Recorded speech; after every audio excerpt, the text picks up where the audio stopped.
Kemudian bukan saja bisa kemudian dibekukan, tapi diberikan peringatan, kemudian bisa juga dipidana. Nah misalnya contoh kasus-kasus, beberapa waktu yang lalu kan kita lihat ada organisasi, karena kami ini penegak hukum pimpinan. Misalnya, ini contoh tentu, karena kami bicara penegakan hukum, kemewahan advokat itu hanya dengan bukti. Misalnya pimpinan sidang sudah tahu ada viral, misalnya ketika Hercules dalam salah satu perusahaan karena tidak bisa kemudian diberikan apa kepentingannya, kemudian perusahaannya ditutup. Kalau dari kami perspektif advokat sudah sangat telanjang, ini mestinya harus sudah ditindak. Itu yang dikatakan Daniel. Adakah sampai detik ini kita berbicara, jangankan dibekukan, diperingatkan pun tidak. Contoh yang lain, saya masih ingat nih, telanjang nih pimpinan. Kami sebenarnya sudah menyiapkan, ada satu hari dia mengeksekusi barang. Di situ ada Brimob. Kemudian ada seorang warga negara Indonesia. Kemudian itu disidang itu dan dibilang, saya sudah lama tidak makan orang, katanya. Pimpinan sidang diam itu. Brimob itu diam. Saya masih ingat beberapa waktu yang lalu yang pimpinan Saudara Hercules mengatakan, saya akan kerahkan 50.000 orang ke Jawa Barat karena mungkin Gubernur Deddy Mulyadi ketepatan gubernur saya, pimpinan. Saya tinggal di Jawa Barat. Dan saya harus terbuka, saya memilih beliau. Minta maaf ini tentu sudah selesai, bukan dalam konteks kampanye lagi bro, tidak lagi. Saya terharu pimpinan,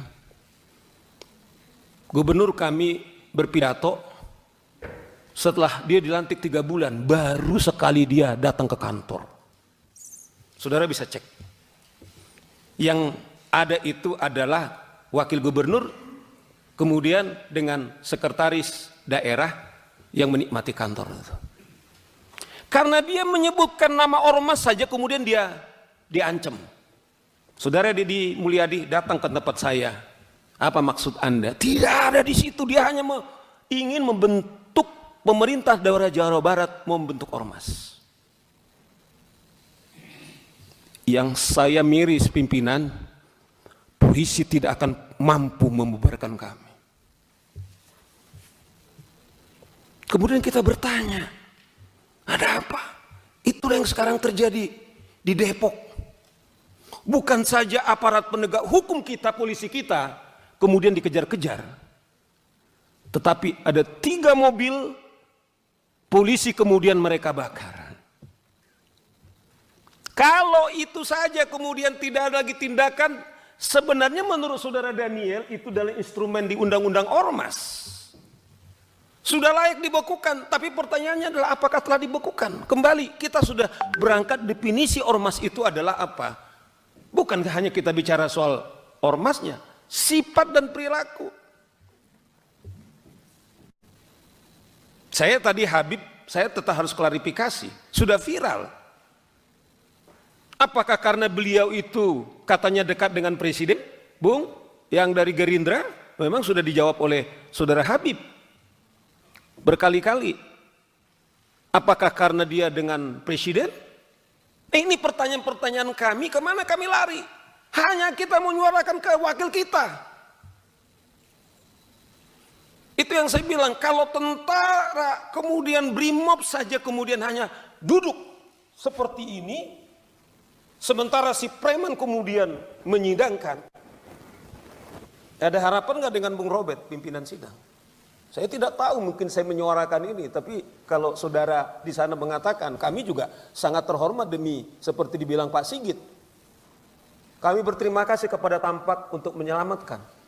Dengan hormat juga, saya harus katakan, saya pribadi misalnya, kalaupun ketika kami menyuarakan ini, kalau nyawa kami sebagai taruhannya, sebagai komitmen kami sebagai advokat. Bung ini tahu, adalah juga sebagai penghormatan kami kepada hukum. Tetapi sampai detik ini, kawan-kawan, tidak ada. Itulah menurut kami kenapa ini penting, sangat urgent. Kita tidak benci kepada siapa-siapa, saya kembalikan tidak. Tapi kami harus menyuguhkan fakta-fakta. Itulah urgensinya, bahwa ini harus segera kita selesaikan. Apakah betul yang mulia hanya yang mulia tahu? Yang punya kemewahan, apakah hak bertanya? Karena itu pertanyaan-pertanyaan yang muncul. Kami tidak punya pengewahan untuk menangkap. Paling kemewahan kami, ya kami orang lapangan, kita udah terbiasa, pimpinan. Ya kalau ada orang mengklaim nyawa, kita nggak pernah makan orang.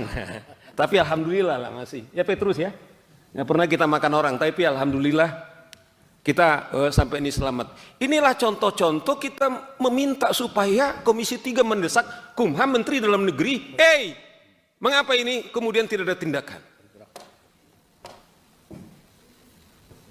Nah inilah beberapa contoh kita katakan ini telanjang di tempat kita. Bagaimana dengan yang lain? Kita kalau saya selalu mengatakan, kalau aparat negara yang kita biayai dari APBN kita dipersenjatai saja tidak mampu berbuat apa-apa. Saya tidak tahu Komisi 3 mungkin secara pribadi Anda mungkin berhak untuk mengusulkan untuk punya senjata. Tapi saya tahu teman-teman saya ini pimpinan, saya tahu persis, saya bisa bertanggung jawab. Sekalipun kami para advokat berhak untuk memberikan senjata, tidak ada. Tapi lihat ormas-ormas itu, mereka pakai ada PM-nya, telanjang sekali itu pistol-pistolnya, tidak ada itu ditangkap. Saya mengingat salah satu ormas di daerah Riau itu. Dia kejar-kejar dengan belati, ditarik itu pistolnya, tetapi itu polisi tidak bisa berbuat apa. Itu yang dibilang beliau ini, apakah ini negara-negara hukum? Bagaimana aparat kepolisian kemudian diancam dengan pistolnya, kemudian tidak berbuat apa-apa? Pimpinan, siapa yang menjamin Saur Siagian keluar dari Anda, mungkin Anda bisa melindungi saya. Tapi saya sudah disclaimer.